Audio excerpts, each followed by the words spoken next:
ikindi gituma bategerezwa kwisonzesha abigishwa ba Yohana, reka mvuge kuri Yohana.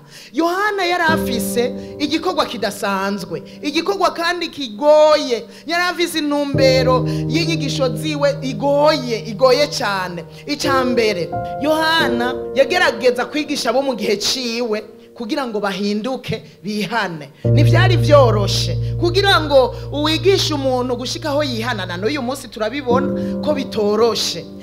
Icyo rero cyari igikorwa Yohana afise, byamusaba kwisonzesha kugira ngo ijambo niyabashika kakababwira ijambo bihane, bahindukirira Imana. Cyari igikorwa kigoye, kandi na n'uyu munsi natwebwe iki gikorwa murazi ko tugifise, igikorwa cyo kubwira abantu kugira ngo bihane. Bamwe bo mu miryango ntibarihana, babandi dukorana ntibarihana, baracyari muri vya vyaha. Mwumva tudakwiye kwisonzesha natwe nkuko Yohana n'abigishwa biwe wabikora kugira ngo bashobore gushikira benshi bihane?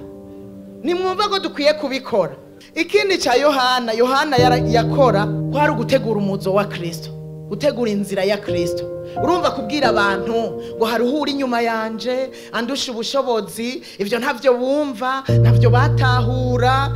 Kandi no mu gutegura umuzo wa Kristo vyarimwo muri ibi vyo kubwira abantu ngo bihane. Urumva vyari bihe bigoye kuri Yohana, nico gituma bategerezwa kwisonzesha. Haleluya. Ariko rero Kristo, Yohana yateguriye inzira, amaze gushika abigishwa biwe barorohewe, babaye mu bihe biryoshe. Ivyo kwisonzesha ntivyari vyabo. Rero natwebwe nka Yohana turakwiye kwisonzesha kugira ngo ubu twebwe dutegura umuzo wo kugaruka kwa Kristo. Yariko ategura ko Kristo aza, ariko twebwe ubu natwe turiko dutegura ukugaruka kwa Kristo.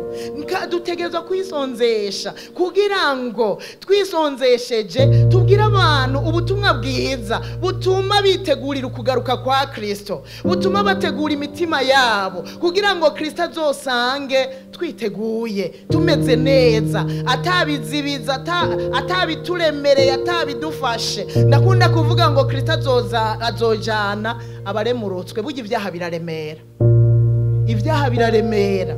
Natwe rero kwisonzesha n'ibyacu. Haleluya.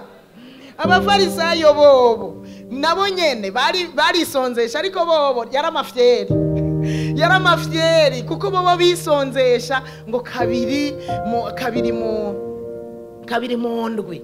Yaramafyeri kwari kugira ngo babone mbere babikora ku mugaragaro, bariyerekana kugira ngo bababone, bagaragaza inyuma. Kandi igihe bisonzesheje barajondamika amazosi, bakerekana nyene ko bashonje, ko bisonzesheje, bakaja no mu mayira abiri akaba ariho basengera kugira ngo abantu babone ko bisonzesheje. Kwisonzesha kubwibone kuragahera.